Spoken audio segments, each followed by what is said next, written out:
instance, in my country, there's a commitment to reduce the unmet need on family planning.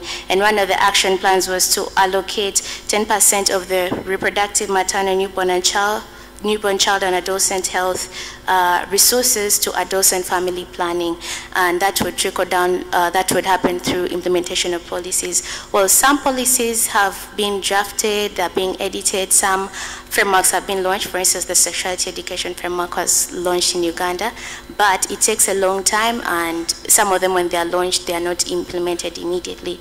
So that is still lacking. And with all the meaningful youth engagement and effective engagement of young people, there are still some challenges that you're experiencing.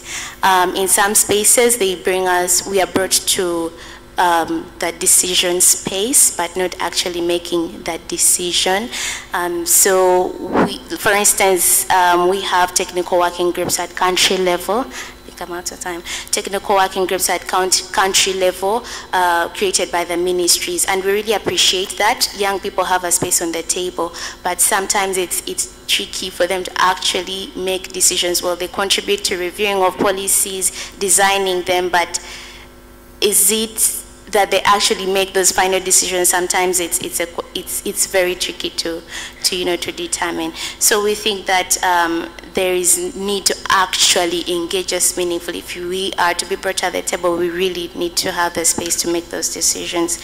And also the other challenges are with engaging young people who are out of school, young people who are maybe not educated or well educated enough to access platforms like this one to get the kind of exposures that their the educated counterparts have.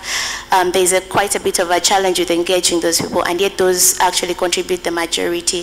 So if somebody is stuck down in my village in Nebi, usually we say the few who are in the central part or in the capital will be able to represent them well. But we still think that there is a need for more investments, more interventions and initiatives to engage those who are in rural areas who are unable to come to such platforms.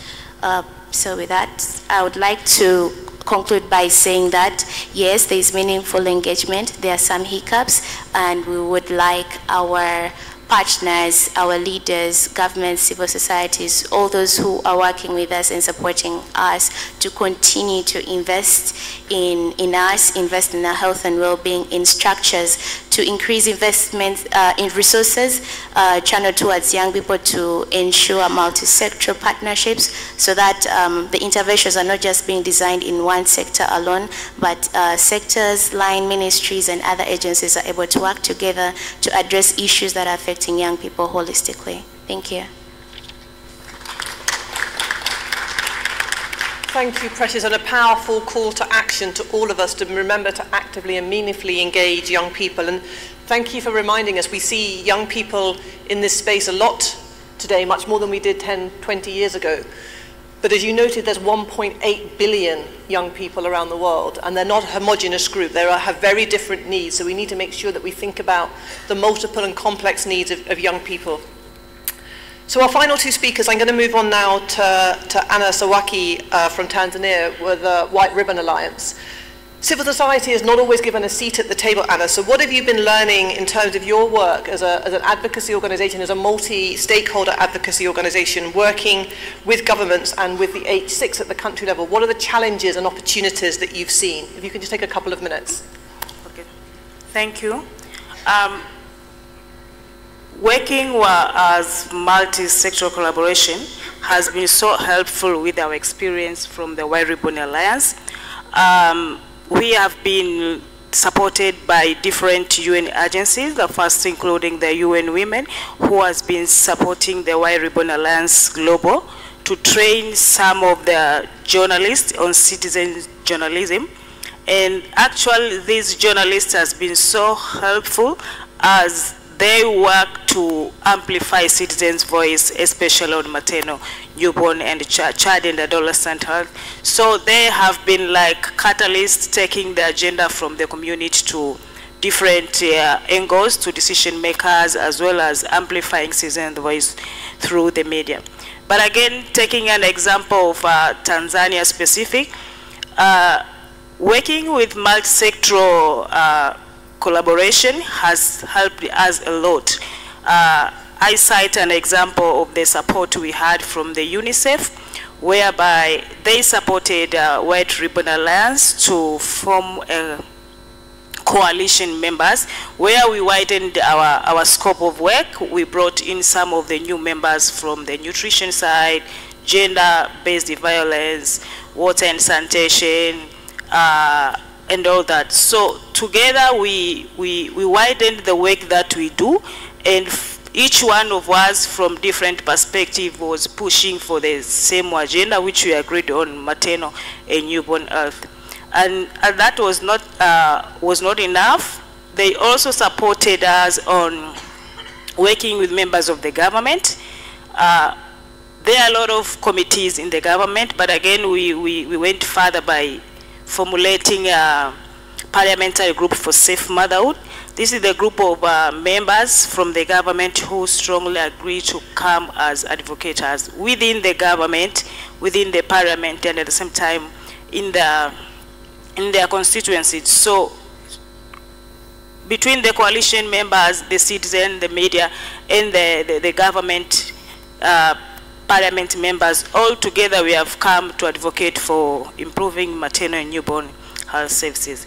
And through this, I can strongly say it has driven us a very big process, and we have been able to achieve a very big result. Our budget for comprehensive emergency obstetric and newborn care for the year 2017-2018 was improved by 50%, and again through all this effort from different angles that our government has been able to honor its commitment of improving the health facilities to provide more than 50% of their CMOX services. So in a nutshell, I can conclude that I recommend the use of multi-sectoral collaboration to drive progress and changes in improving maternal, newborn, and adolescent health. Thank you. Thank you, Anna, for highlighting that when we come together, we can achieve things at a different level than we can achieve individually, including getting resources allocated for the issues that we care about. So our final speaker today is representing the private sector. And I think what's been exciting about the Sustainable Development Goals is they really have put the private sector in a way that the Millennium Development Goals didn't do. And of course, we have the UN Global Compact that's really making a difference. So our final speaker is Ms. Renuka Gaddy from BD, Becton Dickinson. So can you tell me a little bit about how you're seeing the difference that the private sector is making, what challenges and opportunities you're seeing to collaborate at the country level and at the global level? Thank you, and I recognize I'm the last speaker between this panel and the closing, so I'll be crisp here, as crisp as I can be. So one, we heard previous panelists talk about this already, that the early 2000s saw the establishments of some really major global public-private partnerships, whether that's Gavi, whether that's Global Fund or other programs that have taken shape, bringing in a variety of different actors from across different sectors, whether that's civil society, private sector, different skill sets, governments, donors, around the table. And the nice part is private sector is at the table to be part of the solution and not part of the problem. So that's kind of the first mark. If you look at the panel that's here, and we spoke a lot about H6, I can attest to a personal experience that I have witnessed. I don't want to speak about Gavi in general, but truly 1991 was the first time that Becton Dickinson or BD did a study with the auto-disabled syringe for immunization. Studies were conducted by PATH in Bangladesh. But it wasn't until 2000 that we saw any scale. What happened in 2000 was the coming together of UNICEF, UNFPA, WHO, American Red Cross, coming up with a policy recommending immunization programs should use auto-disabled syringes. We saw Gavi being established, creating a programmatic view, funding, and UNICEF procuring it. And fast forward today, if I look back from 2002 to currently the date today, we have immunized over 6.5 billion children just with the BD technology, and mind you, there are other technologies out there. So the power of partnerships, the power of H6 coming together is, there can't be a better example in my mind. If you roll forward, fast forward today's world, we're seeing the same thing with family planning initiatives where the Gates Foundation is taking the lead. Sayana Press, the shell of it is the BD Uniject, getting scaled again because USAID and governments and donors are coming together with private sector. One of the challenges, and I'll end with this, is unlike Gavi, which had to consolidate and do pool procurement to negotiate prices with the industry, if you look at what's happening in the maternal newborn health world today, you have very progressive donors, whether through the Saving Lives at Birth, the SLAP programs, where you have Gates Foundation, governments, USAID, Grand Challenges, Canada and others coming together to develop a suite of innovations for mothers and newborns where there still is a need for innovation. So you have a very nice pipeline of innovations addressing the first valley of death. But now the time to scale is a little different from the Gavi model, right? If you're talking about jaundice, a condition that impacts maybe 10% of all neonates, you're talking about postpartum hemorrhage, that's about 1 to 5% globally. If you're talking about assisted vaginal birth, 12 to 15%. So these are inherently smaller market opportunities. Innovations are out there available, industry is ready to look at access pricing. It's a different kind of consolidation that needs. The pool procurement is needed not so much to negotiate pricing at this point, but to really create access. And I would say that, I think, is the biggest challenge if we want to really reverse the impact of maternal newborn health. How can we think of a suite of solutions that can pave the way to reach mothers and children in a fragmented setting where the need exists the most? If I'd say one area that H6 could take on is, or champion, along with governments and along with civil society and industry, is this idea of using existing methods, channels to scale solutions. Again, public-private partnerships in my mind is, if you orchestrate them well, it's like orchestrating a beautiful symphony. You don't whistle a symphony, you create that by everyone playing their part, and then the beautiful music comes out. And so I think the opportunity exists for people around this panel and beyond to come together collectively to create that same effect as you're looking at last mile access, or as you're looking at scaling innovative solutions for mothers and children. Even if the opportunity is small, it is a big issue to get access. So that would be my comment, and thank you for the opportunity here.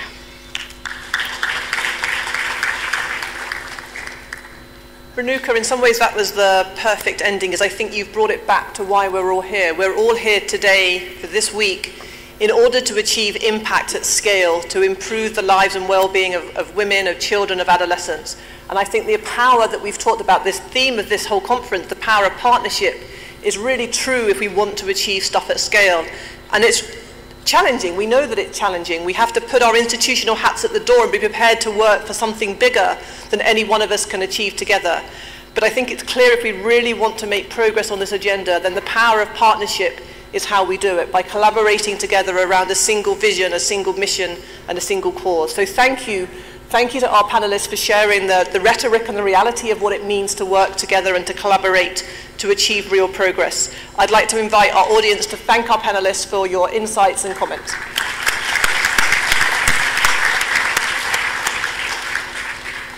So thank you. This was an amazing panel, great discussion, 10 people, and Anders, we were on time in terms of finishing our panel. So as you can see, we're now being joined by everybody coming in for the closing plenary session. So we are asked to stay in our seats and to not leave as we get the platform ready for those dignitaries who are coming to close us out of a fabulous 2 days. So please stay in your seats, and if you encourage you to move along to the middle so that other people can come in to the various sections. Thank you very much.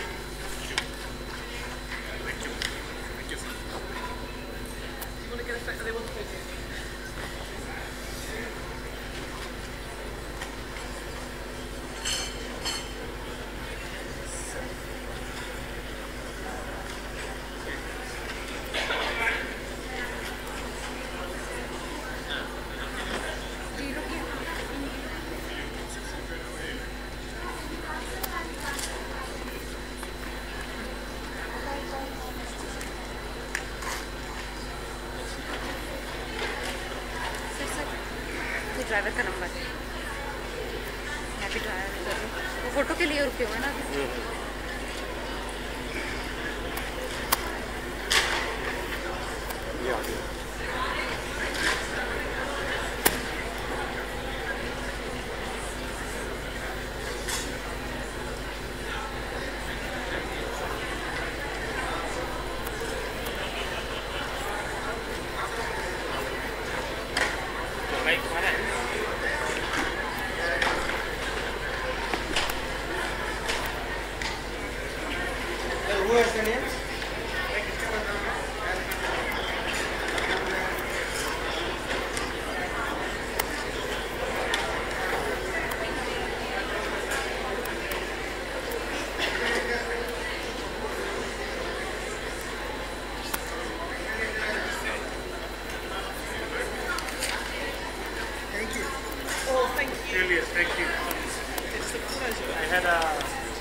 Attention to all, please settle down quickly.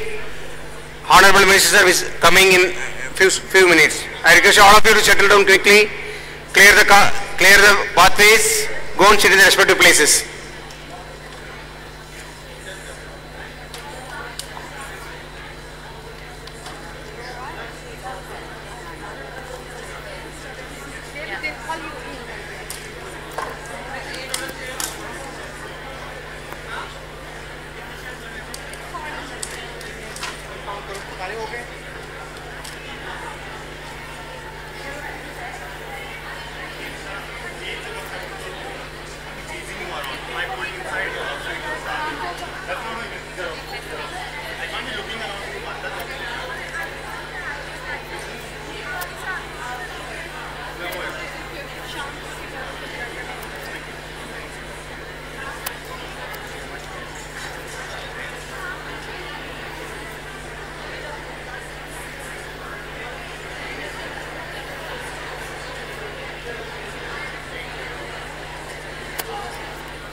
Attention all, attention to the people sitting in the first row.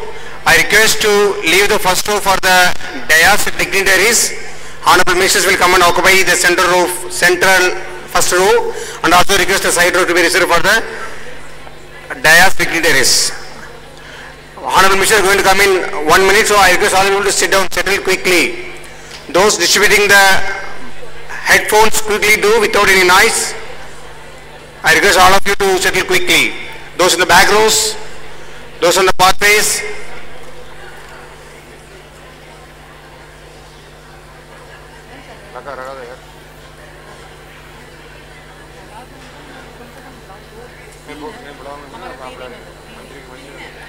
आप बुला रहे हैं मैं बुला रहा हूँ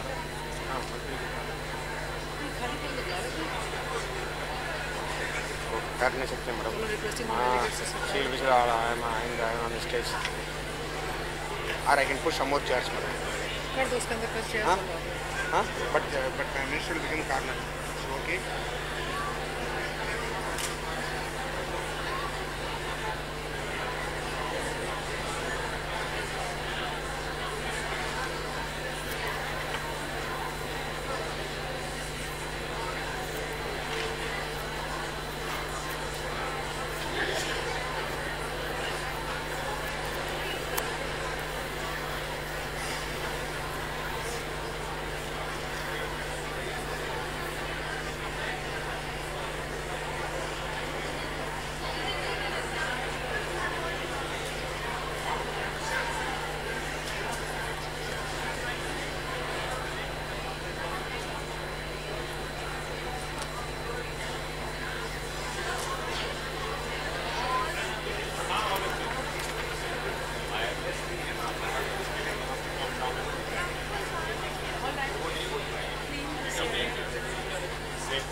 Hello, check. Hello, hello.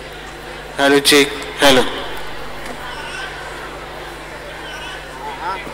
Hello, check. Hello. Hello, check. Hello.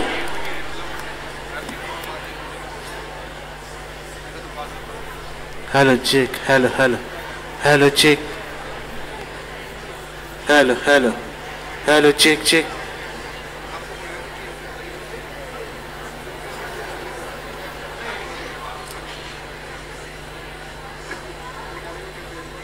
Check. Hello, hello. Hello, May check. I request Hello, the hello. audience to be seated, please? We are just about to begin. May I request the audience to be seated, please, and come closer to us. We are at the end of Partners Forum, an exciting, fun-filled hour. Please come closer to the stage. Please settle down. We are going to dim the lights. You are at the risk of hurting yourself. Please settle down. Audience, please settle down. Who's queuing up the song? Vinay, ministers after Audience, please be seated. We are about to begin. Lights are going to be dimmed. You are at risk of hurting yourself. Please sit down. John, are you okay? Cue song. No, not lights. Audience, please settle down. Thank you.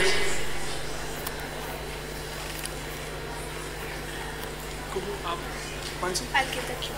No. अभी नहीं हाँ वही बता रहा हूँ I'll that's what I already told you. कैसे हो गया ऐसे दिखेगा नहीं I have checked कर लिया वो बताना है सब सामने बैठे हैं Where's Dan? Dan and Kim just check.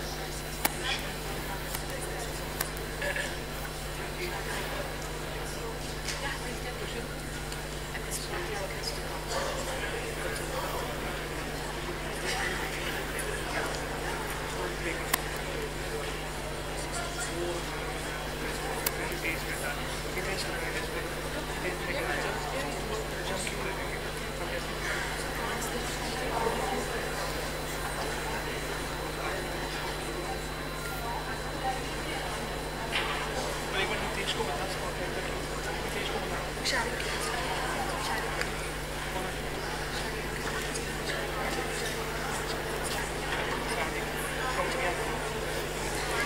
Audience, may I request you to be seated, please?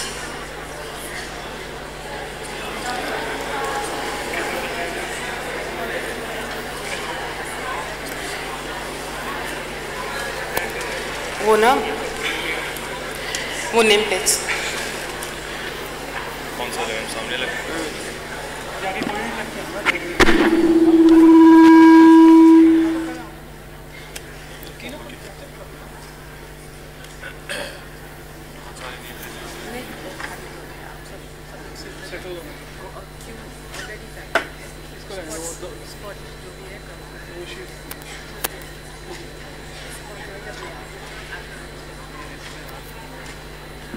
Spotlight, everyone is ready.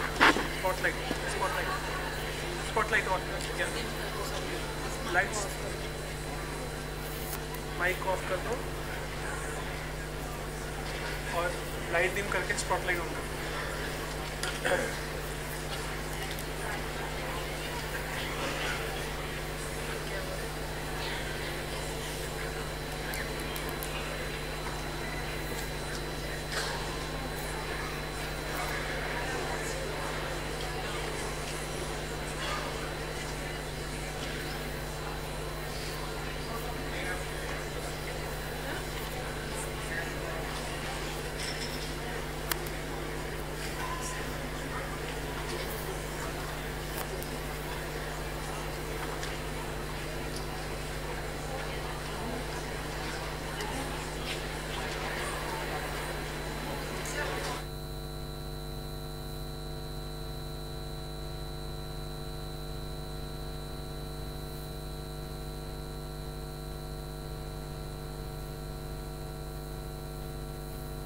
Spotlight, please. Spotlight, please.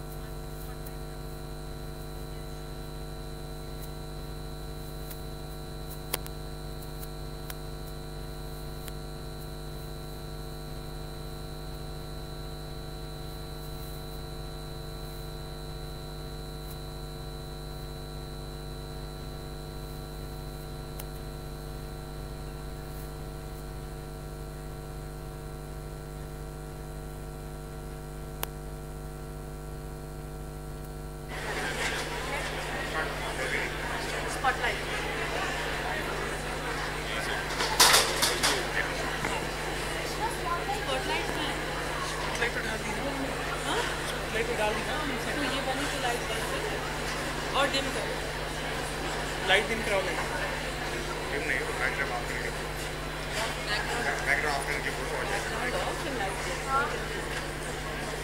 Dushyant backdrop off LED backdrop off करो. LED backdrop off. Light dim करो. नहीं I can't see shot. Okay नहीं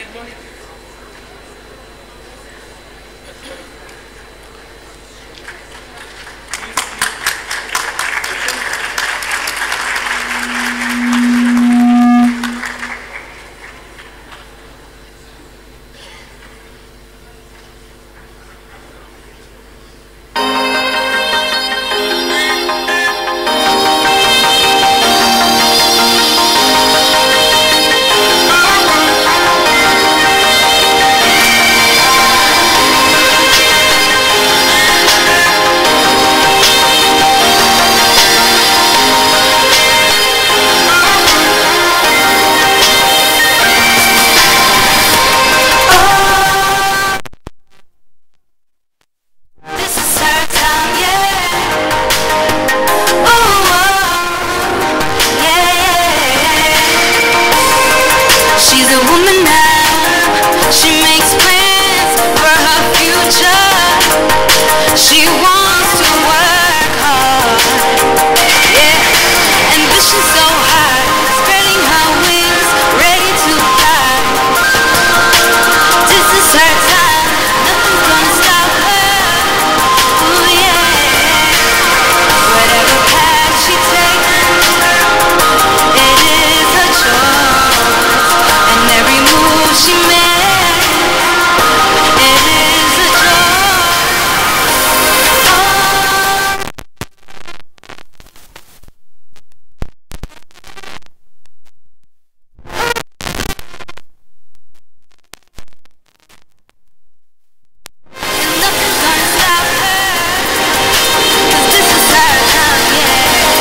and nothing's gonna stop her.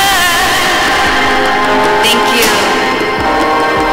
'Cause this is her time, yeah. Oh, oh, oh, oh. 'Cause this is her time, yeah. Oh, oh, oh. 'Cause this is her time, yeah. Oh, oh. Yeah, yeah. And nothing's gonna stop her. 'Cause this is her time, yeah. Oh, oh, oh, oh. 'Cause this is her time, yeah. Oh, oh, oh. Thank you so much.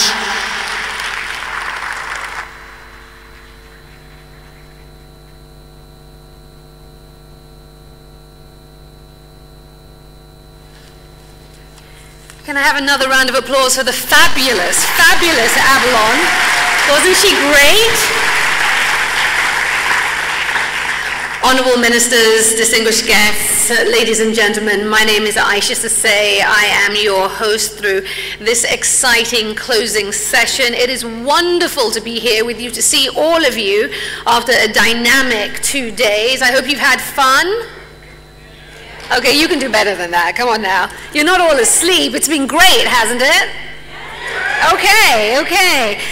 It really has been an amazing 2 days, and I have been so thrilled, and it's been such an honor to be part of this forum. I think it all kicked off wonderfully yesterday. I'm sure you'll all agree that the opening session with the music, the drumming, the animation, and of course the dynamic speech by the Indian Prime Minister Narendra Modi really set the tone for what we have seen play out over the last 48 hours. Just a reminder, and some of the things that stood out to me is in listening to the Indian Prime Minister, hearing this country's commitment to women's, children, and adolescent health, hearing him say that they're going to be committing $100 billion to health spending. I think that deserves a round of applause, wouldn't you say?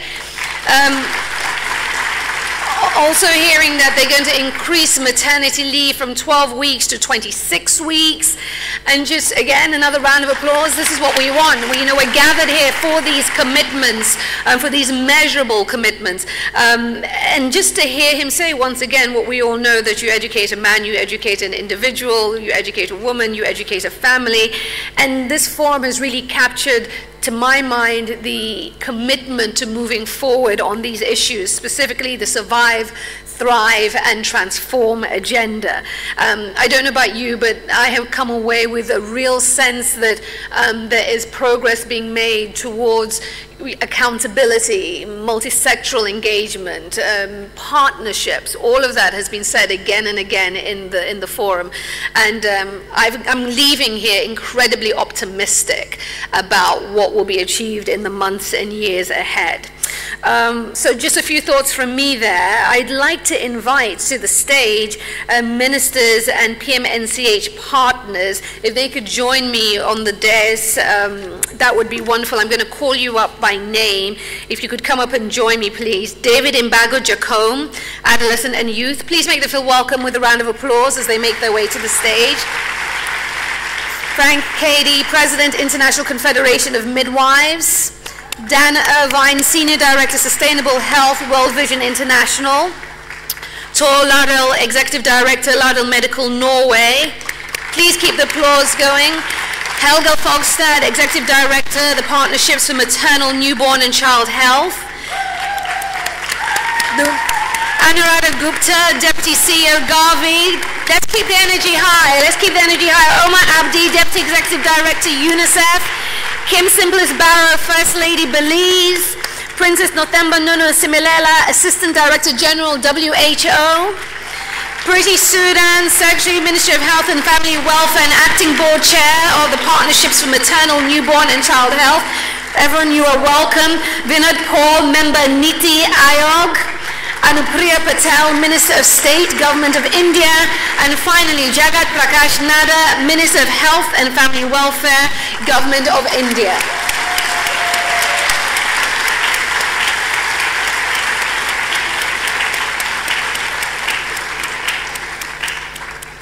We shall allow them a few moments to take their seats.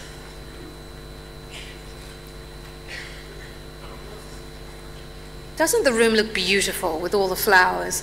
It is very wonderfully decked out. So thrilled to have you all joining us here on stage. Thank you for that.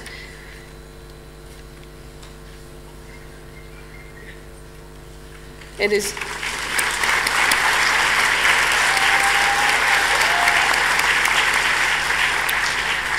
wonderful. And as we have everyone on stage now, I'd like to call up first to make some remarks Priti Sudan, the Acting Board Chair of PMNCH. We would love to invite you now for your closing remarks, please.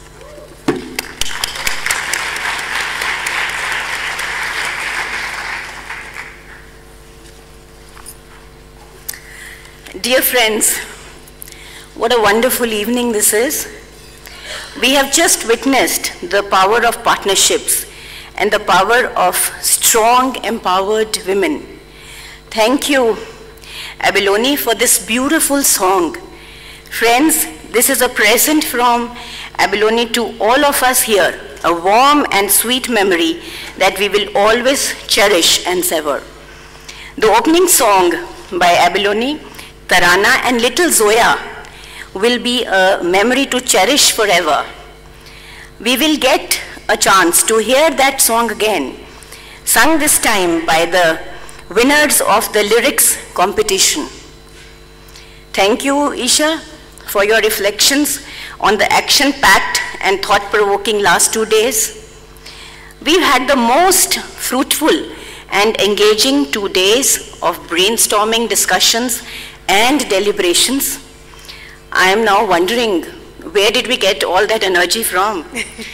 We've had the opportunity to hear so many success stories, which we celebrate, and more importantly, the not so successful stories from which we could learn better. These are indeed signposts for us on how we can work better with multi-sectoral collaborations, working at the grassroots and the country level. What has been clearly demonstrated time and again is the power of partnerships to move the needle when it comes to health and well-being of our women, children, and adolescents. Political will coupled with a multi-sectoral approach are what is our vital so far, and what we will continue to actually bank on to survive, thrive, storm, and transform the agenda which the EWEC, Every Woman, Every Child global strategy has mandated. Across the sessions, transform has been a magic word, so as to speak. Because of it, attention to investments in thrive and in survive will fail to see the lasting impact. Honorable dignitaries on the stage, our Honorable Minister, our Honorable MOS, and all those who are heading important constituencies, I would like to inform that to work on transform is imperative, because it is to empower girls, boys, families, and communities and societies to achieve their fullest potential. In fact, the 12 country case studies that we have presented here are the evidence of how multi-sectoral collaborations, irrespective of geography, can bring about the true transformative change in a community and the country. What are crucial now are our commitments to women's, adolescents, and children's health. Concrete commitments and collective action are needed to harness the power of partnership and to achieve the agenda of global strategy. Commitments can be financial or non-financial, made by individual organizations, governments, or multilateral coalitions. However, they should aim to have clear, measurable impacts. And I truly believe that everyone has a role to play. To that end, the 2018 Partners Forum communique compiled by PMNCH will be a great reference to have before us, because it is a reaffirmation of the partners' commitment to the 6 thematic priorities of Every Woman, Every Child movement. It articulates our common direction for collective action for the next 4 years until we reconvene the Partners Forum in 2022. So now, as we go back to our respective constituencies and countries, I'm sure that we will all draw on the highlights and lessons that we have heard, especially around the themes of collaboration, participation, and accountability. I would also like to take this opportunity to thank our esteemed guests, our ministers from the partner countries, my own, the chief patron, our Honorable Prime Minister, our ministers who are on the stage, our MOS who could not be present with us today because he's out of station, and also all the dignitaries that are present on the stage have graced us with their presence for the last 2 days. I look forward to seeing what the next few years will bring. I'm optimistic that this 2018 Partners Forum will prove to be a true game changer in the way we approach women's, children's, and adolescents' health, and in a way we spur progress henceforth. Thank you, and I would like to add with what we started on the first day, Viva!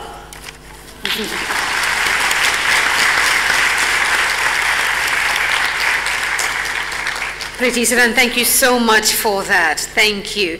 And now I'd like to call upon the Honourable Minister Nada and Kim Simplice Barrow to formally launch 3 publications in our presence. And they are on the desk. You will see them wrapped in packages right there. You see them colourfully wrapped. These are the publications that we are formally launching today. If we could give us a round of applause and show the publications. Just to let you know, this is what has happened. We are launching the India adaptation of the global strategy, Women's, Children's and Adolescents' Health. That is being launched formally today. We're also launching, so there you have it there. We'll take. So just to give you a little bit of background on this Indian adaptation of the global strategy, essentially it's building on the global strategy for women's, children's and adolescents' health, and it amplifies several interventions related to women, children and adolescent health, and reaffirms new ways of doing by adapting and modifying existing approaches that ensure a life cycle approach for women. The second publication we are launching, if you go to your packages also, the second publication is a guidance on midwifery services in India.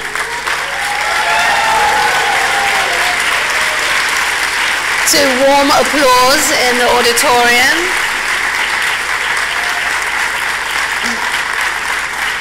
This is very special indeed. The government of India took a landmark policy decision to roll out midwifery services in the country in order to improve the quality of care and ensure respectful care to pregnant women and newborns. The Midwifery Services Initiative and the launch of the midwifery guidelines aims to create a cadre of nurse practitioners in midwifery who are skilled and competent as per international standards. The guidelines also introduce midwifery-led care units at public healthcare facilities, which will improve quality, equity, and dignity in provision of care. And the last publication being formally launched in our midst today, the Guide for Implementing the Global Strategy in Latin America and the Caribbean region.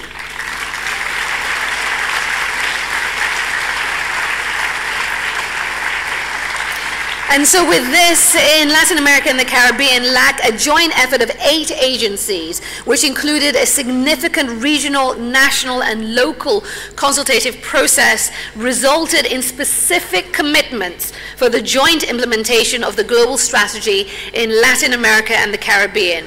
The implementation guidelines provide a multi-actor, multi-institutional interpretation of how to adapt and implement the global strategy in the Americas and its proposed recommendations.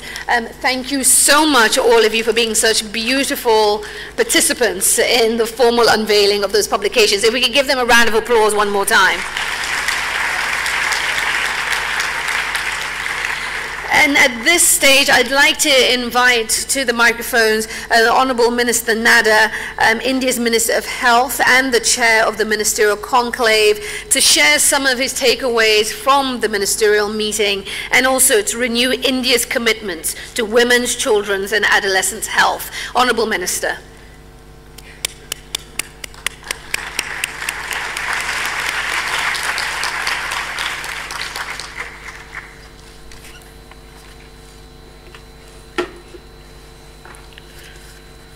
Dignitaries on the dais, excellencies, delegations from participating countries and partner constituencies from across the globe and India, members of PMNCH, friends from media. I feel great pleasure and pride as we gather here today to celebrate our success and achievements over the last 2 days. The forum began on a high note with the Honorable Prime Minister of India setting the stage, honoring us with his inspiring presence and expressing his unwavering commitment to health for all.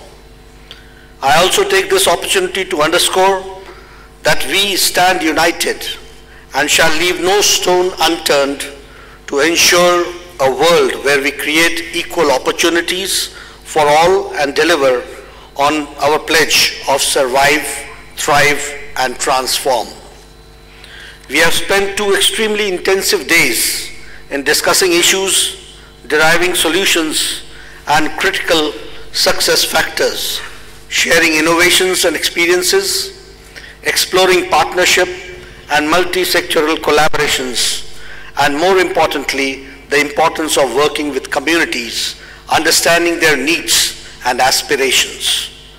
I am sure as we go back from here and reflect upon our discussions, we are better informed and prepared for what we need to be done to keep our promises fulfilled. We have to a great extent achieved our goal, which was to share best practices at national, regional and global levels.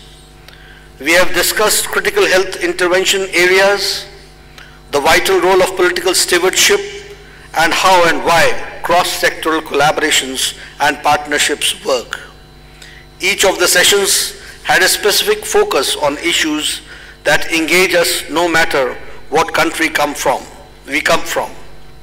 This, I feel, was a window into experiences of addressing diverse health challenges and an opportunity for all of us to learn from one another. We reflected on the importance of a global strategy to help every woman, every child, and every adolescent to survive and thrive. The ministerial conclave was highly successful, drawing in form of active engagement of 24 ministers, and there were some of very insightful discussions on the leadership agenda. We are also issuing a communiqué that reflects our country's commitments to the health and the well-being of women, children and adolescents. All of us echoed similar sentiments that prioritizing best buys for health, raising adequate and sustainable financial resources, including increased domestic resources, and ensuring their efficient and effective allocation backed by enhanced accountability underpin our collective efforts to achieve our goals. Countries have led a way in designing innovative, effective and efficient ways to save and transform lives and will continue to do so even with greater vigor, supported by partnership of maternal, newborn and child health program and other core partners within every woman, every child architecture. I also stand here to reiterate India's determination to end preventable deaths of mothers, children, and drive the agenda of survive, thrive, and transform. It has been a pleasure and honor for the Government of India to welcome you all to our country and give you the glimpse of what we achieved and share a vision of the tasks that lie ahead. I would like to thank each one of you and every one of the delegates, co-hosts, and the organizing team and the ministry and the PMNCH for their support in making this forum such a thundering success. On behalf of my government and my country, I wish you all a safe journey back to your countries, states, and home, and hope that your work will continue to support a better future for health of women, children, adolescents worldwide. Thank you very much, and once again, we pray for a safe back journey. Thank you.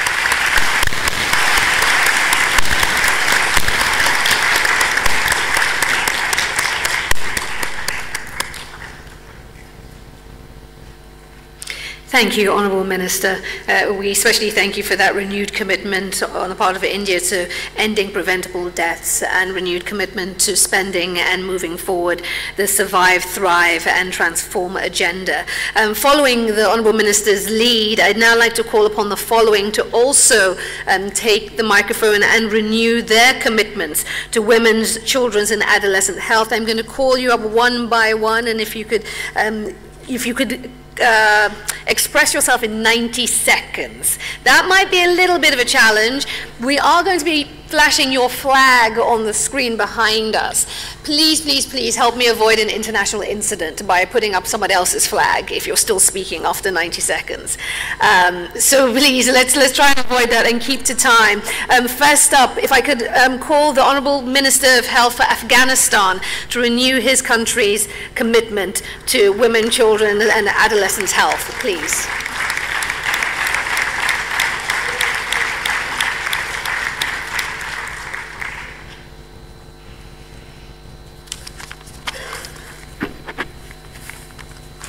Your Excellency Minister Nada, Excellencies, distinguished participants, as Afghanistan embarks upon its next phase of consolidation and movement toward universal health coverage and the SDGs, several aspects of its MNCH program will need review. Inclusion of key evidence-based strategies in the existing packages of care and delivery platform is essential.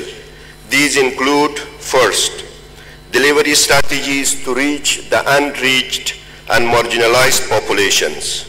Key strategies such as invest in outreach program, including mobile strategies, establishing a national health insurance to achieve universal health coverage and reduce catastrophic expenditures. Second, review current packages for staff training and intervention packages, targeting major known killers for mothers, newborns and children, especially those currently do not have good coverage in the health system. Third, reach populations at critical periods with maximum risk of mortality. For example, immediate care package at birth with promotion of maximum facility births. Postnatal visits for mothers and newborns linked to a system of birth registration.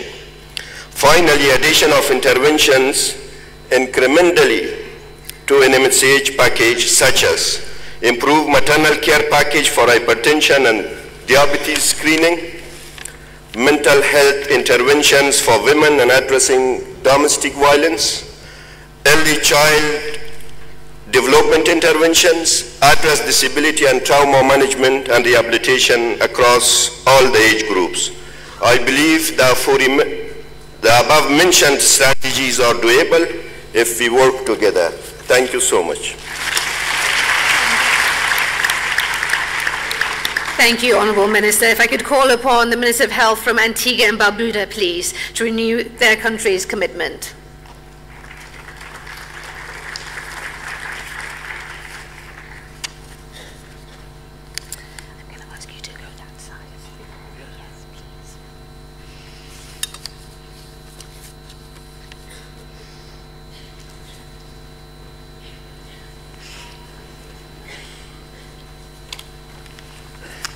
Distinguished colleagues, in the first quarter of 2019, the government of Antigua and Barbuda will establish a national task force with a multi-sectoral approach to ensure that the management of all issues pertaining to women's, children's, and adolescent health are managed with professionalism and commitment.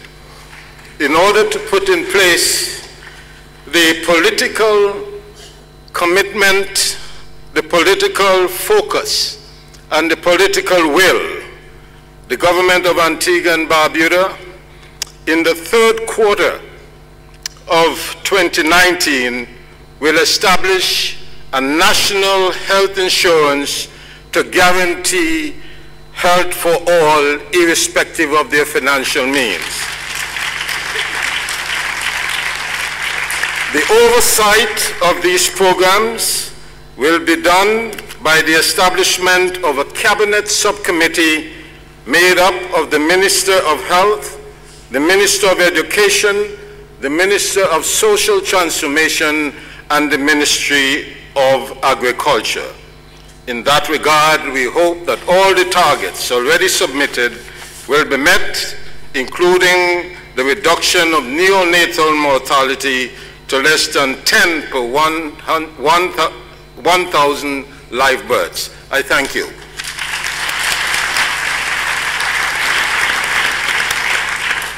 If I could call upon the Minister of Health of Madagascar, please.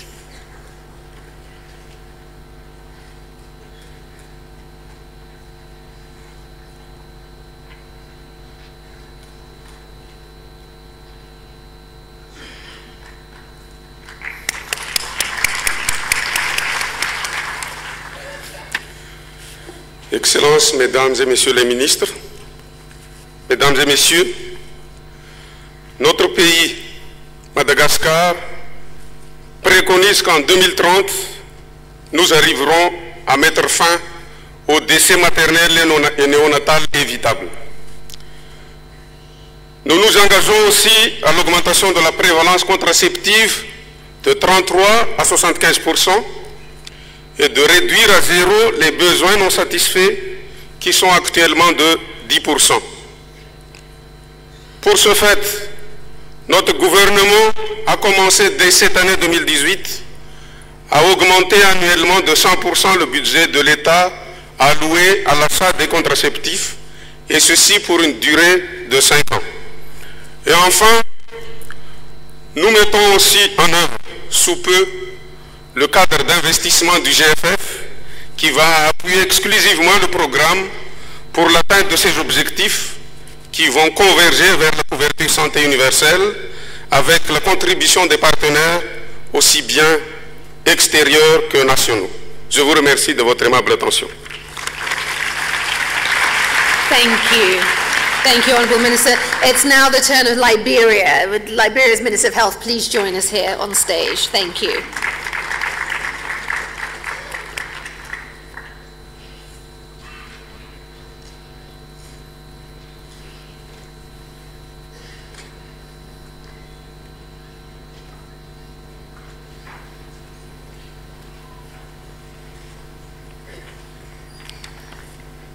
Distinguished ladies and gentlemen, all protocol observed.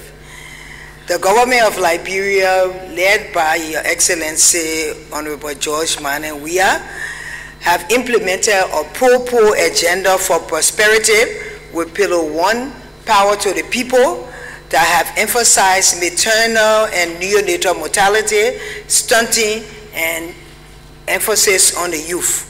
So our commitment is to reduce maternal and neonatal mortality by 22% by 2022. In addition to the existing program, we hope to electrify most health centers that have maternal and newborn care issues. We also want to change health centers to surgical health centers to accommodate most people in the rural area. We want to introduce a new program where we have community health nurses in the community circulating along with community health workers. And we want to listen to the youth and improve their programs to help to decrease teenage pregnancy.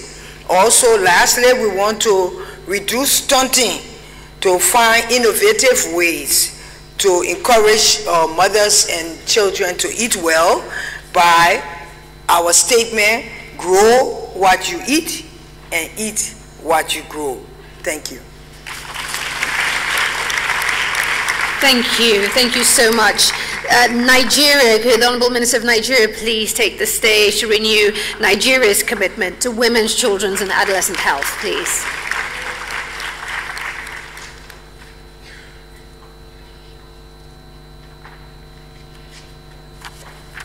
Your Excellencies, Honorable Ministers, distinguished ladies and gentlemen, Nigeria is committed irrevocably to universal coverage and the Survive, Thrive and Transform agenda.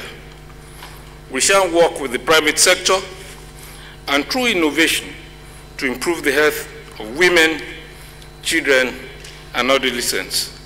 Next week, President Muhammadu Buhari will launch an innovation basic healthcare provision fund of $202 million that will help bring basic healthcare to the poorest and most remote people. This fund comprises contribution of $180 million from federal government of Nigeria, $20 million from the Global Financing Facility, and $2 million from the Bill and Melinda Gates Foundation.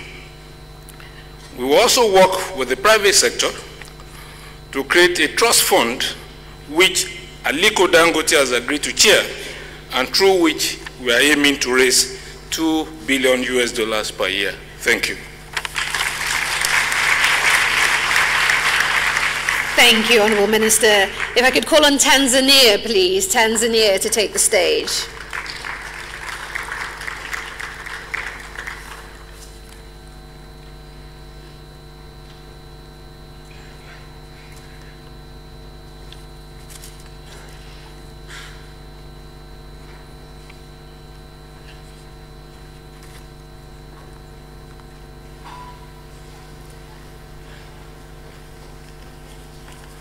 Excellencies, ladies and gentlemen, the government of Tanzania would like to reaffirm its commitment to the survival, health and well-being of women, children and adolescents by accomplishing various priorities in the year 2019, including to undertake the following.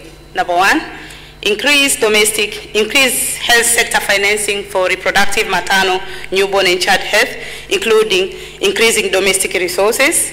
Two, to increase use of family planning services from 34% to 45% by the year 2020, ensuring availability of family planning commodities, addressing social norms that hinder individuals from using contraception, increase capacity of healthcare providers to provide a FE method mix and scale up of family planning method use after birth. Three, we are also committed to fast-track finalization of national agenda to accelerate adolescent health and well-being, to ensure multi-sectoral collaboration to address issues for children and adolescents with aim of keeping more girls in school, reducing teenage pregnancies, as well as increasing access to youth-friendly sexual and reproductive health services from 30% to 80% by the year 2020. We do also commit to enhance availability of CMOC and EMOC services by equipping health facilities and dispensaries, including establishing neonatal care units in our health centers. Ladies and gentlemen, we are also committed to deploy competent human resource for health in Tanzania, including midwives, doctors, and to ensure quality primary health care facilities. Thank you very much. Thank you. Thank you so much. Now, if I could ask a favor for an extra loud round of applause for my home country of Sierra Leone, please. Sierra Leone to the stage, please.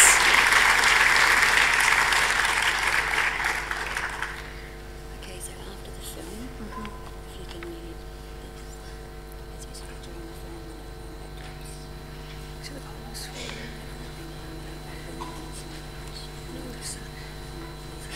Good evening, Your Excellencies, respectable participants, it is considered a privileged opportunity for me to stand before this august body at this moment to pledge on behalf of my government and country. I'm very sure most of you are aware of the fact that Sierra Leone is a country that had gone through several catastrophes. As in my brief presentation today, we had an 11 years experience of civil war, during which a lot of lives lost and a lot of infrastructures were destroyed. Immediately after that, when we were trying to come up again, we had an Ebola outbreak. That was 2014, 2015. And again, we suffered a lot. And therefore, as I told you today, up to this moment, we have a very high maternal mortality rate of about 1,165 deaths per 100,000 live births. Irrespective of that,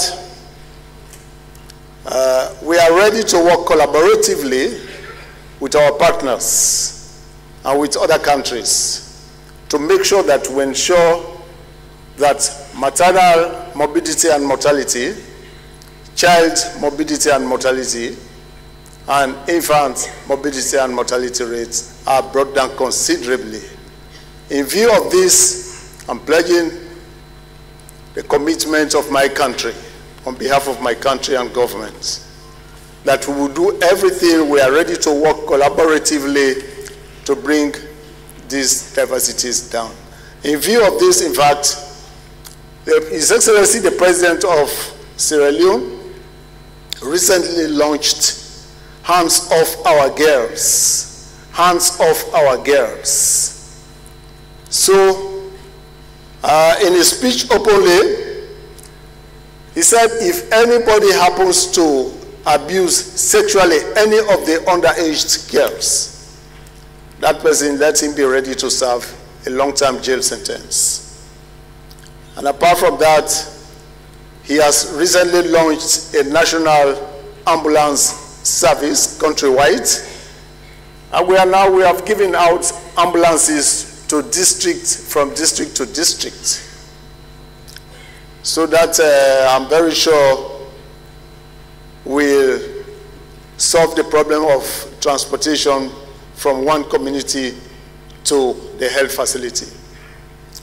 So I'm pledging the commitment of the government of Sierra Leone that we are ready to work, and within the next 2-3 years, we are going to, it will surprise you that we'll be able to bring down the maternal mortality rate so much that it will be impressive in our next meeting. I thank you very much once more.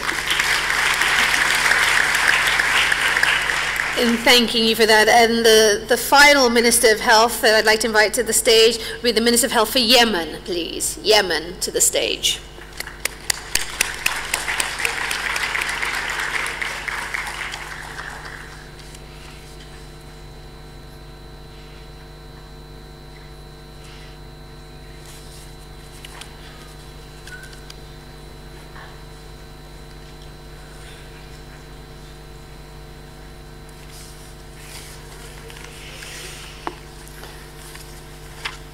Your Excellency, the Minister of Health and Family Well-being India, Mr. Nada.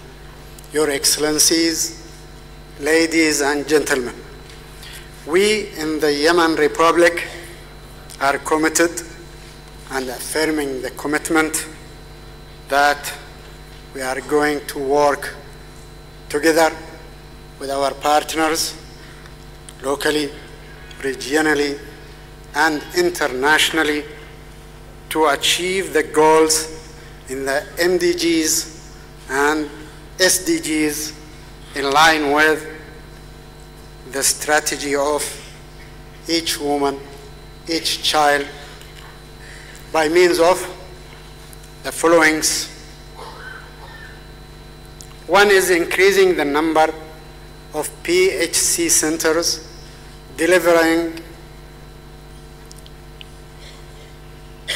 RH, MNCH, and adolescents services, increasing the trained health workers, particularly midwives, to ensure safe and proper deliveries, and by maintaining the high vaccination rate by means of routine vaccination and outreach campaigns, and also by focusing in health, in school health and other adolescents' health programs, and finally by widening and strengthening the multi-sectoral and multilateral partnership to achieve those goals. Thank you. Thank you. Thank you so much, Honourable Minister. If I could now call Anuradha Gupta, Deputy Chief Executive, Gavi, Switzerland.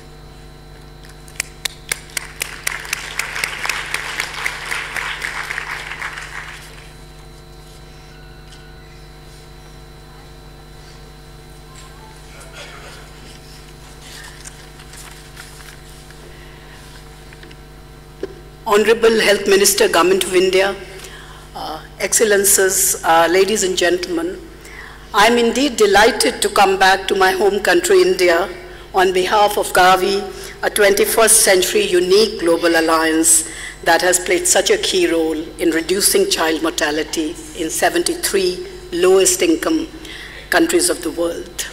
I would take this opportunity to salute the leadership in countries that leveraged Gavi's support and innovation so effectively to implement new vaccine programs at scale at an unprecedented pace.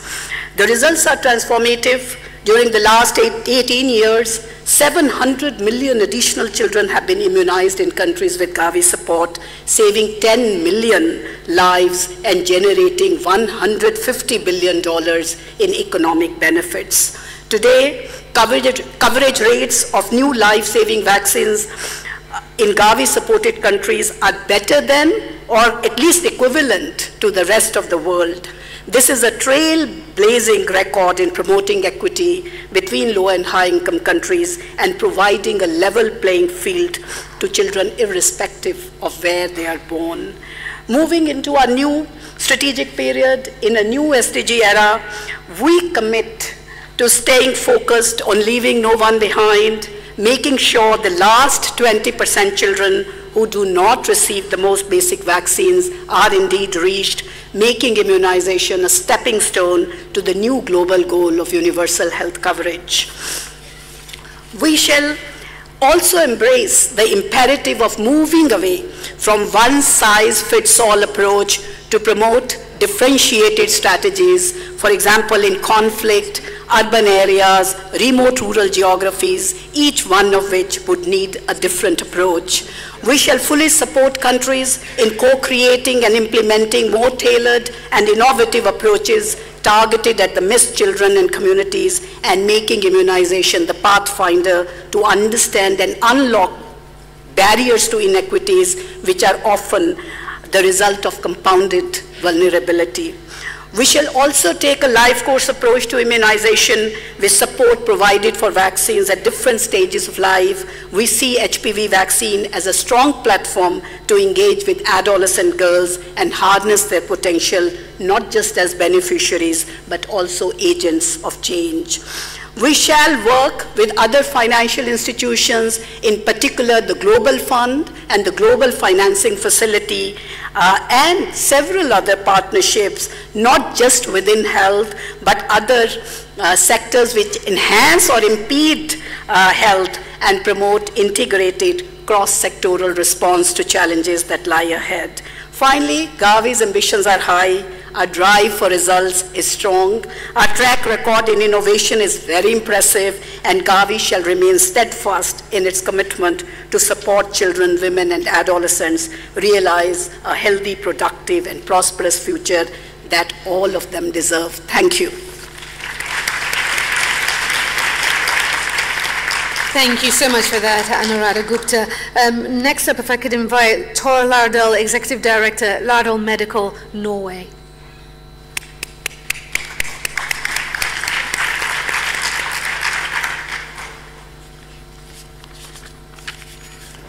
Your Excellencies, ladies and gentlemen, every woman, every child, and every newborn of the future. I'm privileged and honored to represent the private sector on this occasion, and I'm pleased to announce an extension of our previous pledges by an additional $65 million. 2/3 of this amount will go to support programs to train and equip 1 million birth attendants to become more efficient lifesavers, including a new innovation to scale initiatives by the Global Financing Facility and Lærdal, the 50,000 Happy Birthdays program by the International Confederation of Midwives, the Family Planning Program by the Government of India, increasing global access to safe and affordable obstetric surgery and anesthesia by the World Federation of Societies of Anesthesiologists, the Helping Mothers Survive and Helping Babies Survive program by JPIGO and the American Academy of Pediatrics, and the development of further innovative products for saving lives at birth through the not-for-profit company Lærdal Global Health. The remaining $25 million will be contributed by the Lærdal Foundation in support of research projects to reduce maternal and newborn mortality, including the Safer Birth program in Tanzania and Nepal. Thank you.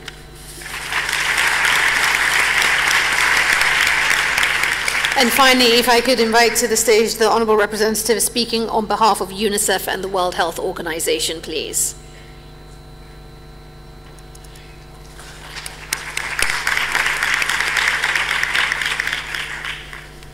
Thank you. On behalf of all the UN agencies present here, we sincerely thank the Government of India for the warm and generous hospitality extended to all of us. We especially thank you, the Minister, for your hosting efficiencies. We want to thank the Prime Minister as well for his personal leadership for the health and well-being of women in his country. As UN partners, we wish to express and reaffirm our commitment to collaboratively work and support governments in the implementation of this strategy. We recognize the importance of aligning everything that we do, the outcomes of this forum, with the ongoing alignment efforts such as the Astana Declaration on PHC, the SDG 3 Action Plan, towards universal health coverage. More importantly, we are recognizing the importance of leading and working with national governments. Governments must be at the center of our planning. As UN agencies, we also commit to work more effectively and efficiently with old and new partners who will join this initiative. A big thank you to all the delegates present here for your selfless and strong passion and commitment. Keep up the good work. Hold us all accountable so that together we can ensure that every woman, every child, and every adolescent can thrive, survive, and we together transform society towards the attainment of the Sustainable Development Goals. Thank you very much. And finally, honestly, this time finally, Dan Irvine, Senior Director, Sustainable Health, World Vision International, if you could please renew your commitment. Thank you.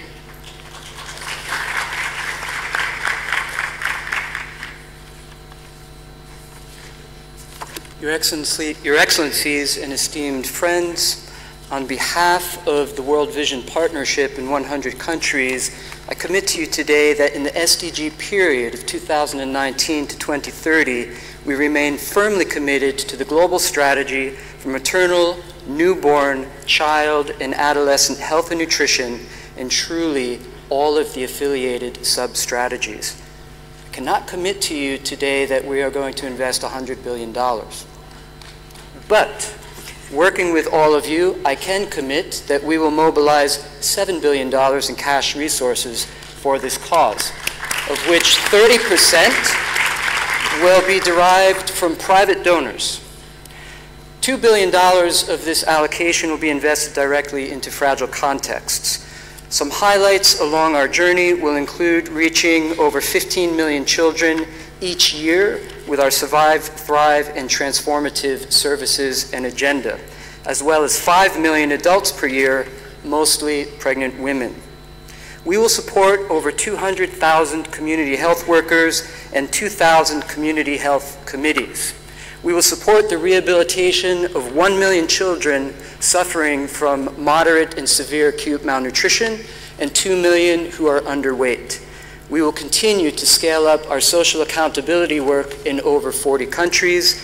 And finally, we will lead a new generation of faith leaders to be community advocates of sexual reproductive health and rights. Thank you.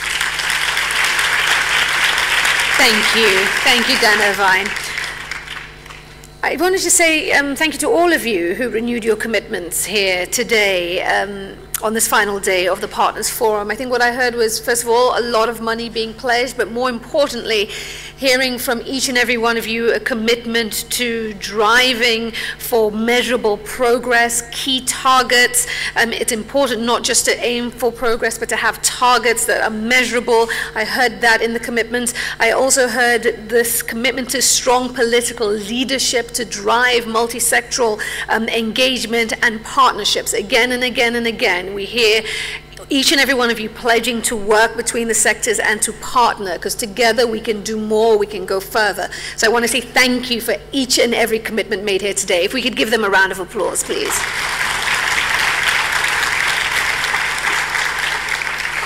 And this brings me to the 2018 Partners Forum communique. You all have a copy of it in your packs there, so I will not read through all of it, but I do think it is worth highlighting key points made, 3 key points. A little bit of background here: 3 years after the launch of the 2030 Agenda for Sustainable Development and the Global Strategy for Women's, Children's and Adolescents' Health, the PMNCH community has come together at this Partners Forum to share knowledge and experiences and to monitor progress and to highlight key areas for action as we look ahead to the 2020 targets of the Partners Framework and its Survive, Thrive and Transform agenda. 3 key messages in this communique. 1, putting people at the center of our efforts. Multi-sectoral action and power of partnerships. Let me start with the first of those. In the communique, you shall see the commitment. We commit ourselves to placing people at the center of our agenda. In order to achieve our aims, people's needs must be understood and analyzed, and their voices must be heard. It is crucial that policies, programs, services, and funding reflect people's lives, including young people, and address people's needs. Political vision and leadership and cross-sectoral alliances are key. We keep saying this, are key to ensuring that community voices are included, respected, and acted upon, and to holding all stakeholders accountable for the promises and the progress made. The second key point of the communique, we affirm the need to engage in multi-sectoral action and collaboration.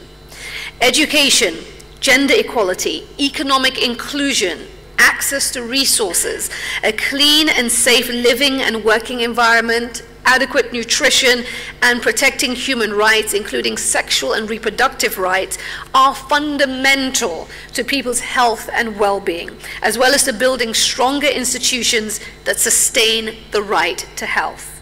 Working across sectors and issues enables us to achieve a higher return on investment, strengthening quality and impact.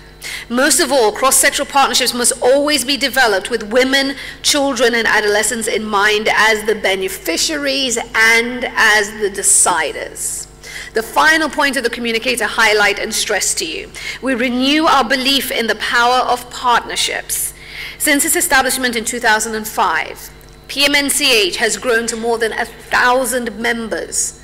The members of PMNCH represent many, many constituencies, each with unique expertise, access, and perspectives. Leveraging the strength and comparative advantages of all these partners, unified by our commitment to the global strategy and guided by the priorities of the communities and countries we serve, is the only way we will all realize the goals we share. During this forum, we have seen PMNCH in action as the kind of model for multi-stakeholder partnerships called for in the 2030 Agenda for Sustainable Development. We call on governments, civil society organizations, the private sector, and all partners, agencies, and individuals to invest and work comprehensively towards the goals of the global strategy. Only by doing so, by putting the investment in place, by working together, can we ensure that women, children, and adolescents and their families and communities will survive and thrive, that gains will be sustained and equitable, and that societies will be transformed for the better. Thank you. It has been a long road to the Partners Forum. There has been a great amount of effort put in behind the scenes and by many, many people in this room who haven't slept in weeks. They have been working hard to bring you this magnificent two-day forum, and there has been so much effort and such wonderful collaboration, not just on the part of PMNCH and its partners, but with the government of India, that have been tremendous hosts and partners. We want to thank you for your support for these 2 days. And we also want to acknowledge the efforts of so many people, as I said, behind the scenes here in this room. We have a short film to pay tribute to all their efforts. Please, watch it with me.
The power of partnerships, as you see, they're clearly on screen.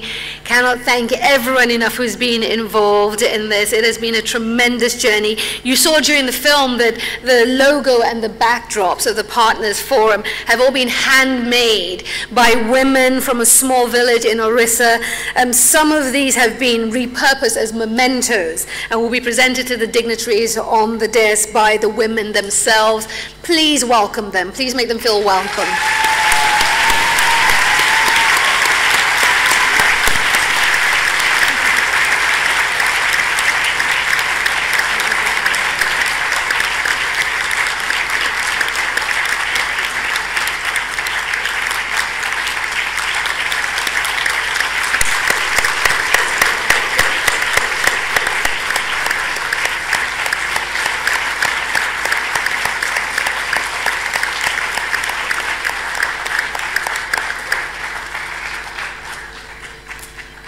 You can keep the applause going for this.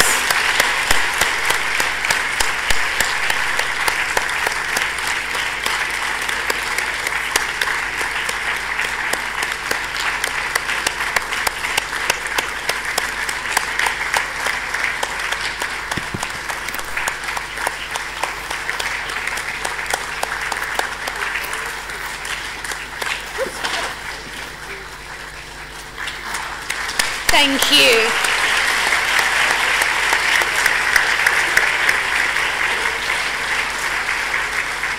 Wonderful. Thank you so much. Excuse me, ma'am.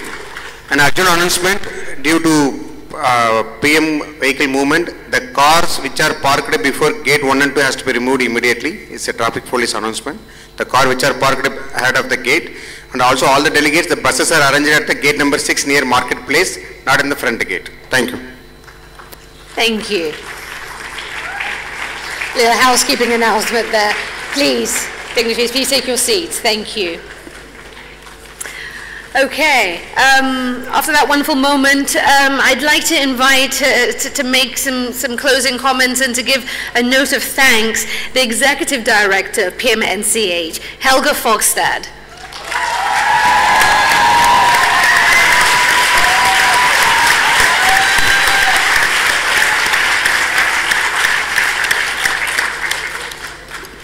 So with our acting chair, this will be a vote of thanks, but it will be a little messages to take on. So, dear moderator, I've been allowed to get more than 5 minutes. Just okay, so, dear partners and friends of PMNCH, coming to this stage in this process is emotional.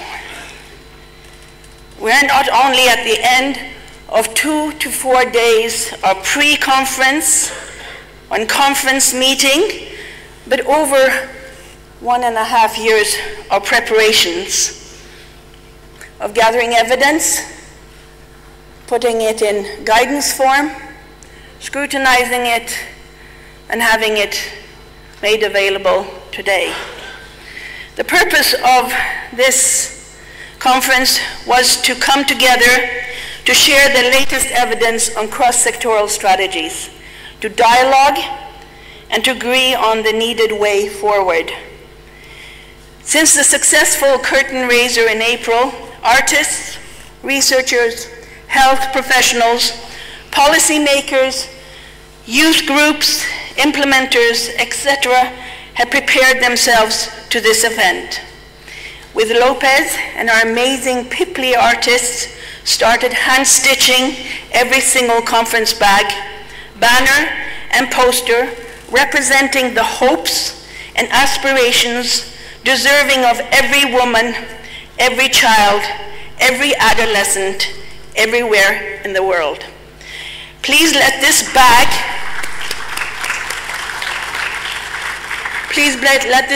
be your inspiration as you take it home with you to play your part in making its and their and our common vision come true.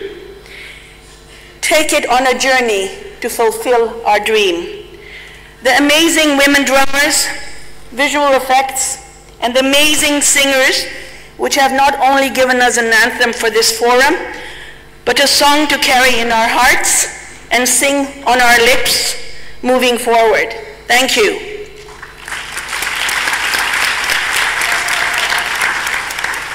We had also a social webinar leading up to the forum, where several hundreds participants took part across 80 countries.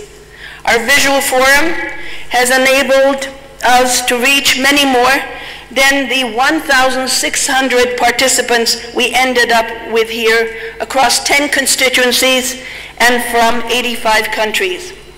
We had 27 heads of delegation, 23 parliamentarians. Our largest constituency group were, of course, the NGOs with the ANY-led organizations. Through social media, we had 15,000 mentions and 25 online engagements. We had further approximately 400 million impressions on Facebook, Twitter, etc., mostly in Africa, US, India, Asia, and Europe. Hashtag #EvicIsMe was trending at 10 a.m. yesterday at spot 6 in the world.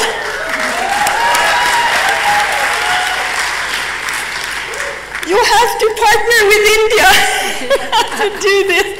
This is great. Thanks to our vibrant NGOs, the Partners Forum themes reached the communities, where even I took part in Bollywood dancing in the streets in the support of This Is My Street campaign that emphasizes the need to improve the health of women, children, and adolescents through cross-sectoral collaboration. I can only assure you that I was clearly among the most synchronized and elegant dancer on the street. Not. It was grueling. So, what have we achieved at this meeting? 500 national partners were involved in developing the 12 case studies which were launched and discussed. We had 4 plenaries, 24 concurrent sessions, 197 speakers, moderators involved. Many reports were launched in addition to the important ones we just launched today. The Women Deliver PM&CH Adolescent Toolkit version 2.0 was launched, and also those documents, other documents, calls for actions. We will detail all of these on our website. We also use the forum to consult on draft calls for action, such as the SRHR and UHC call for action. We then had the ministerial conclave, where many of you came with important commitments, which we also heard about today. We will follow up on these with the UN Secretary General's Every Woman, Every Child Secretariat. We have already, since the conclave, followed up with a number of head of delegations to lock in our support to strengthen the national multi-stakeholder platform with a special emphasis on ensuring engagement of constituencies not usually around the planning table. This we also plan to follow up with our EVIC partners, the H6 and GFF. There was also a call from the parliamentarian conclave, chaired by the dynamic IPU president, where strengthening women, children, adolescent chapters and caucuses or committees were discussed. We will follow up with the IPU Secretariat to prepare already tomorrow the next steps for the Qatar IPU Assembly, where there is a special focus on women, children, adolescent in UHC. Much has been accomplished at this forum to lock in to further operationalize our PM&CH business plan, 2018-2020. I hope all of you, your suitcases, are filled with next steps, new connections, ideas and motivation for a better future, and to play your part, which is not only needed, but required. None of this would have been possible without the generous patronage of His Excellency Prime Minister Modi.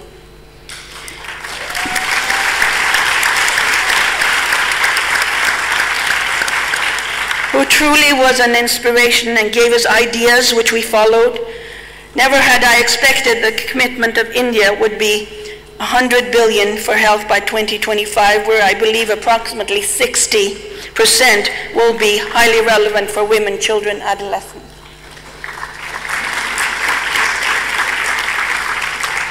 A huge thanks goes to Minister Nada and his amazing ministry.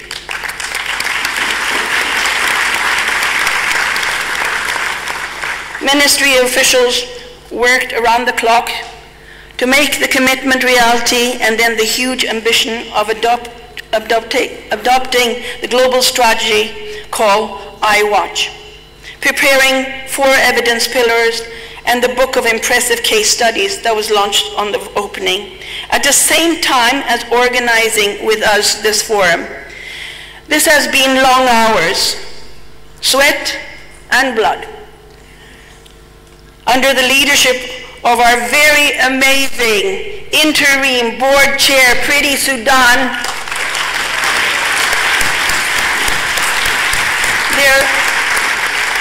There are many to thank and be grateful to. Minaj and Vandana, I need to call you by your first names. After you are truly superstars with the biggest hearts and bountiful capacity. We also like to thank you for your patience and your participation. Without all this, this would not have been possible.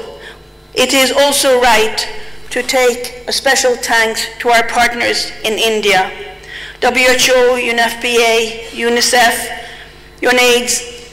You have been truly helpful, and not the least to our really amazing NGO partners. May I please ask you all to stand so that we may not only recognize and appreciate the government of India and the partners in India that have made this moment and everything up to it and during and after. And please feel our deep appreciation, not only with our hands, but with our hearts.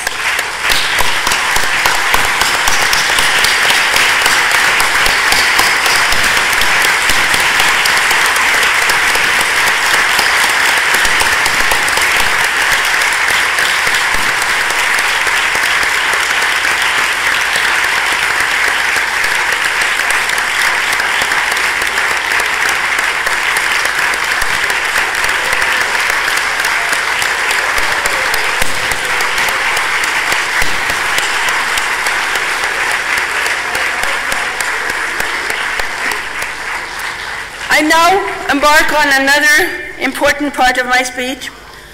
You all may feel that the conference is done, but dear friends and partners, this is where the work starts, especially for you. The government of India, we plan to take a break and hand the operationalization to all of you. Building on the vision of the global strategy, our PMNCH 2018-2020 business plan and deliberations made in every session, conclave, and event at this landmark forum, we know that every constituency and every partner will continue to play their part to achieve our common mission and vision. In this spirit, I would like to call on you to stand if you are in the constituency, as I read the expectations we as a global community have of you, and then I would like everyone else to cheer you on, appreciate you by saying Viva. Civil society organizations, may I ask you please to stand up.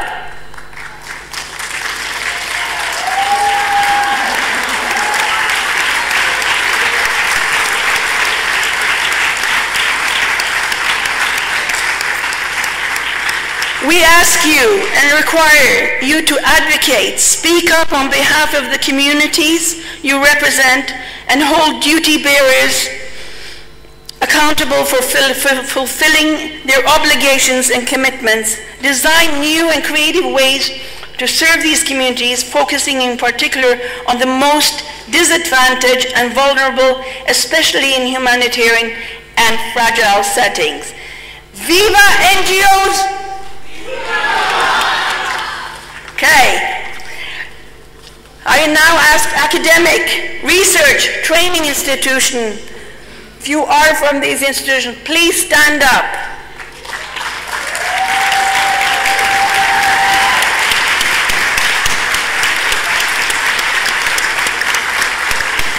We request you and expect you to work to ensure that healthcare providers, no, that's wrong.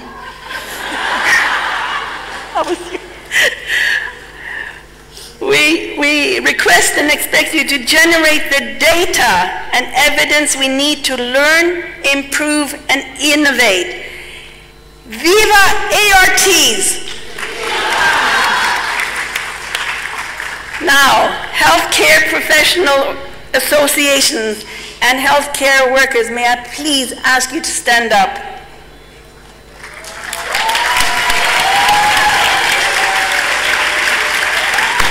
We ask and expect you to work to ensure that healthcare providers provide the best possible, high-quality, compassionate care for all people across the life course, while also fighting for a functional health system to enable quality services.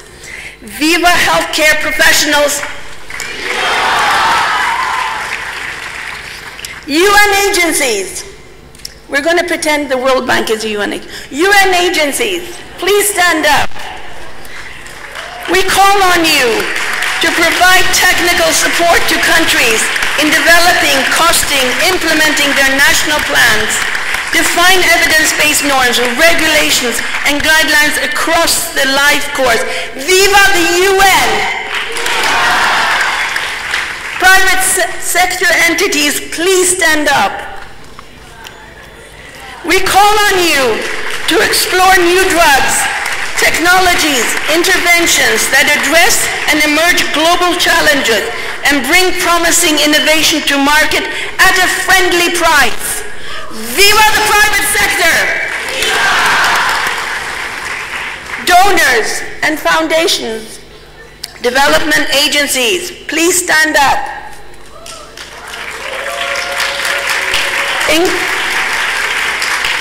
We expect you, in collaboration and coordination with the global financing mechanisms, please stand up you too, to call on mobilizing additional resources for health, including through innovative financing to complement domestic investments and align these resources with country plans and priorities. Viva the DNF and 3Gs! I call on intergovernmental organizations, parliamentarians, and all others to articulate the importance of full engagement with policy making and consensus building in support of a comprehensive, rights-based agenda for women, children, and adolescents' health. Viva parliamentarians!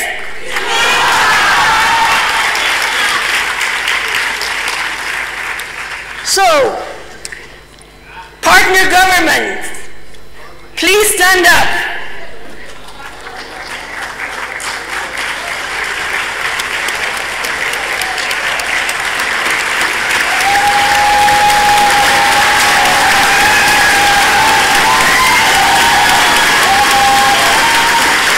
We expect you to fulfill the fundamental obligations to protect and preserve the health, survival, and well-being of women, your children and adolescents, ensuring access to affordable services and care for all while respecting and fulfilling their rights within the framework of the commitment to achieve UHC.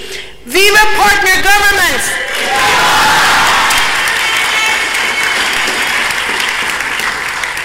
So, who will bring all the constituencies now together ensuring that we achieve more together than alone. I call every single PMNCH board member and alternate to stand up.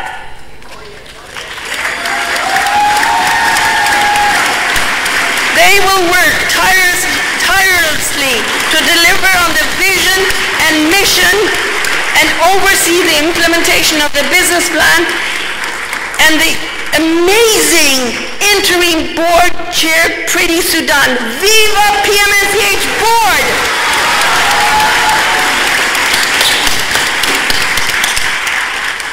So finally, who will service you all in this journey? It is now that I call on the entire PMNCH Secretariat to stand up.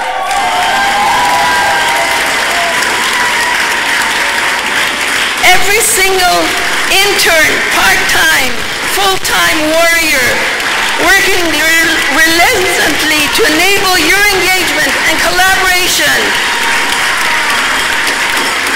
Please do not be fooled by this low number, as this is a powerhouse. With the deepest of our passion has enabled us not only to be smart, but true entrepreneurs in finding models to achieve more than our height. Viva Secretariat! Viva!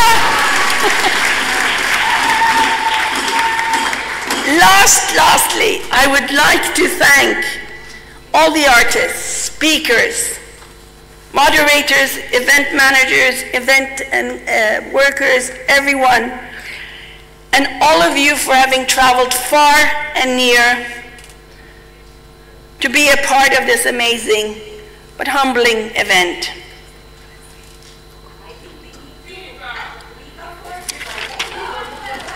Wait. It has been called to my attention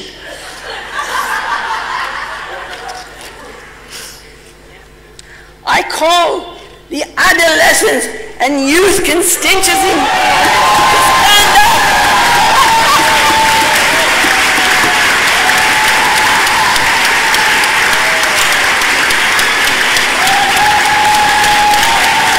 We call on you and expect you to fight for full acknowledgement of understanding and addressing the needs and priorities of adolescents and youth around the world, and build capacity of youth-serving organizations to shape women, children, adolescent health agenda and priorities globally, regionally, and nationally. Viva ANY!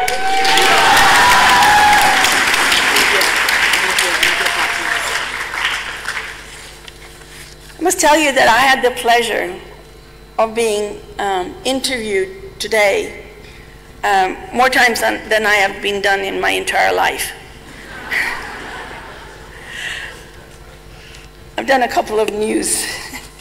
And this is a new group that is going to be the most important, one of the most important groups for us to really be able to create change. And that's journalists and the media. I would like you all to, journalists and media in any form and any way, TV, anyone, please stand up and be recognized as a serious partner.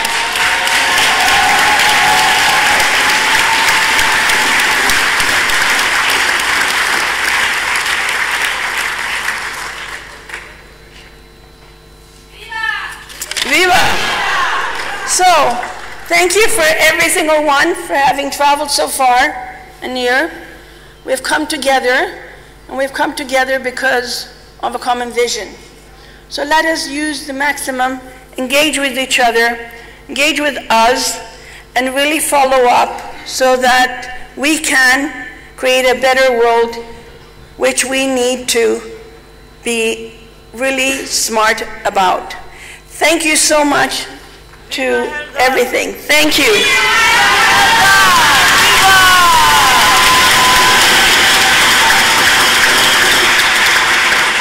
time, Viva Helga Fogstad!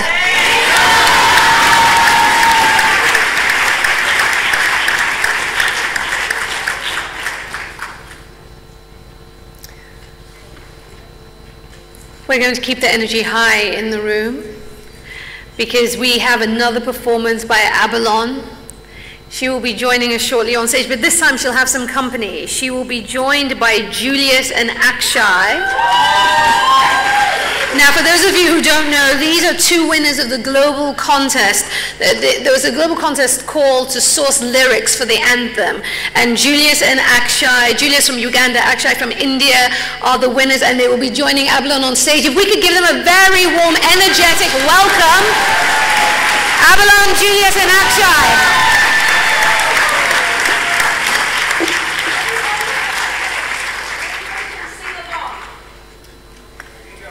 Yes, you can sing along. You have the lyrics. No excuses.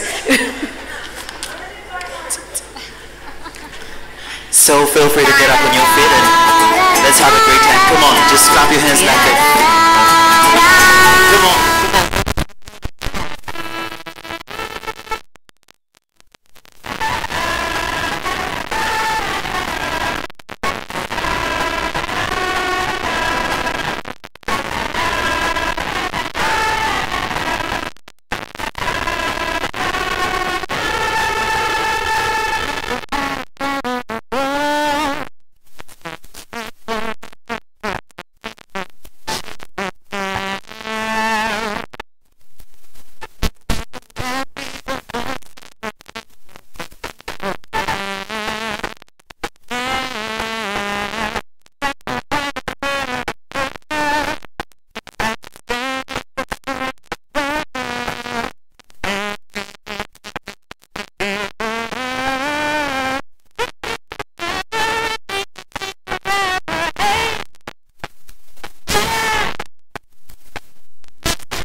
you. Thank you so much, Bhawan, Julius, and Akshay. Thank you, thank you, thank you.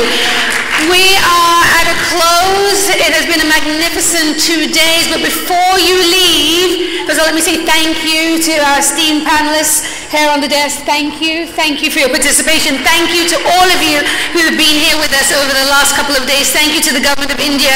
But we have a parting gift for you, backed by a popular demand, a display of girl power, all the way from Nagpur, Maharashtra, Bhavani Doltasha.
On behalf of PMNCH, the Government of India, thank you. Safe travels. Thank you.